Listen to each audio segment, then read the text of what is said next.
Teri with Garden Bite, and I have a little nibble of knowledge for you today. You know, the most planted vegetable in the garden is tomatoes.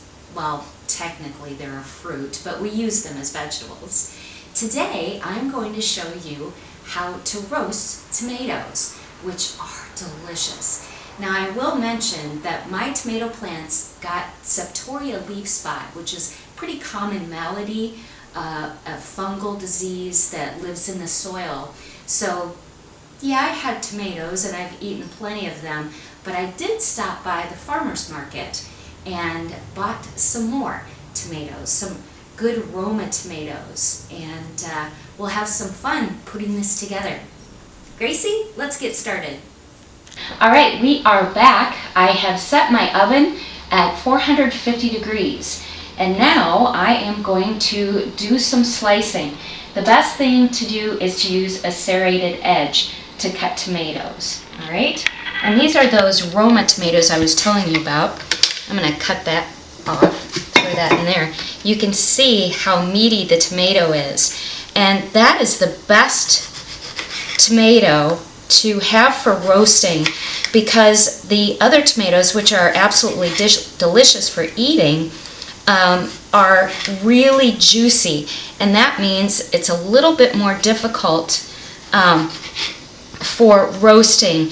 They get a lot messier, and you definitely don't want, whoopsie, you definitely don't want a big mess. So I've got these all cut, and then what I need to do is get my olive oil concoction ready.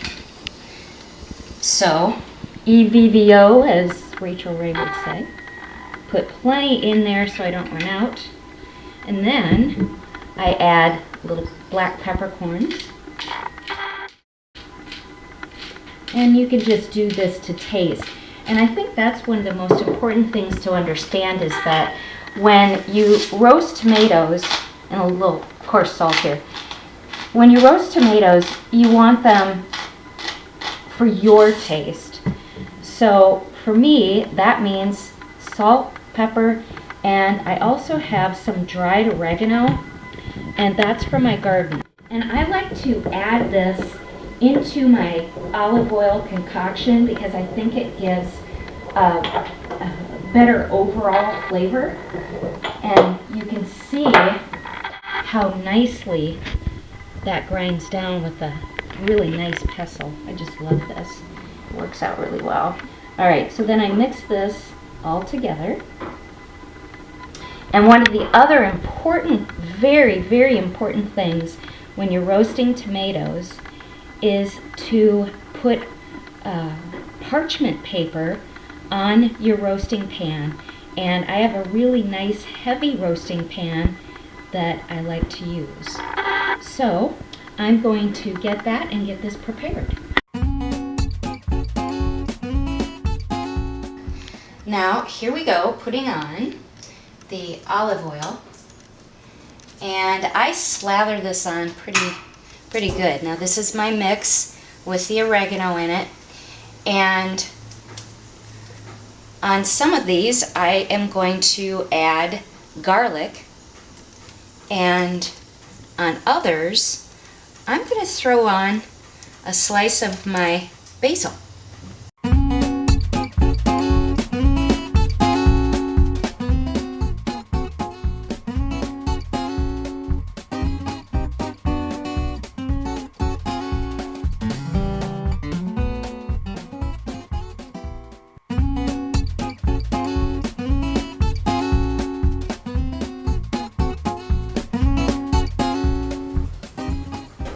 And this is not any precise science whatsoever.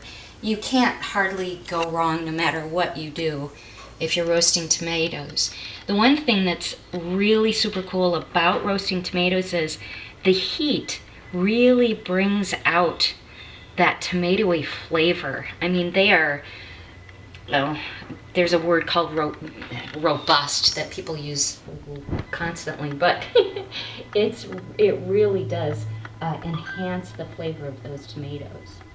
All right, we are ready to put this in the oven. And that is going to take about 30 minutes.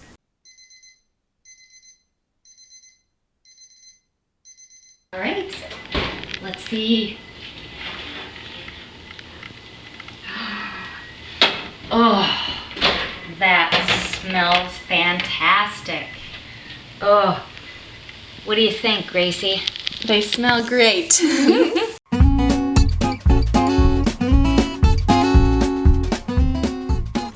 that's how I roast tomatoes. Now, there are tons of recipes out there.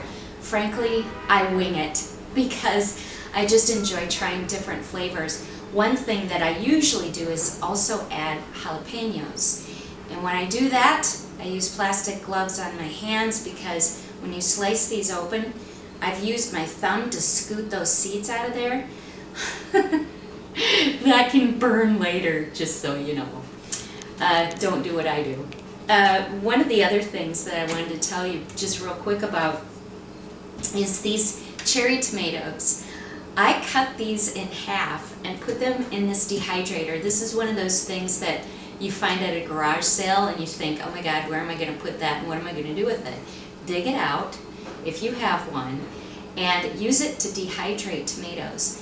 What happens is that also intensifies the flavor. And I dry them down and put them in the freezer, and then in the winter time I take them out and I can crunch them up and put them on my salad. They're delicious. So it has been such a pleasure to be able to shoot these videos with my intern Gracie. She has just done an amazing job and I'm very grateful to have her. And I don't know, I might be able to get her to say something in a minute. We'll see. Hey, Gracie. Hey, Teri. Hi, everyone. So as you had just heard, my name is Gracie, and I have been an intern with Teri this summer. It has been a wonderful experience, and I've definitely learned a lot more about the garden because I did not know that much coming into this. So I just wanted a quick note that earlier, a few episodes back, we talked about this bougainvillea and how it maybe wasn't looking so hot. Teri didn't know if she wanted to trim it or not, if that would be good for it. But an update, it's looking great. It's on its road to recovery, and I'll insert some pictures here, but it's looking really good. So that was a success of Garden Bite this summer. And I did just want to say thank you to Teri, and thank you to the audience of Teri's for just watching the videos. And I know there's been some rocky ones, so just following along this journey this summer has meant a lot to me, and I know I've learned a lot about filming and gardening, and it's just been a really wonderful experience. So thank you, and go get dirty! And we will wrap this up by, please, if you like my videos, let me know. Put a like, say hello on YouTube, my Facebook channel, or my Facebook, of course, page, Garden Bite, and also Twitter and Instagram. I'd love to hear from you. I'd also love to hear what's going on in your garden. Let me know. And I do have a radio show called Garden Bite with Teri Knight, and that's on 29 radio stations through Minnesota and Wisconsin. Thanks for watching. I appreciate it. See ya. And remember, go get dirty.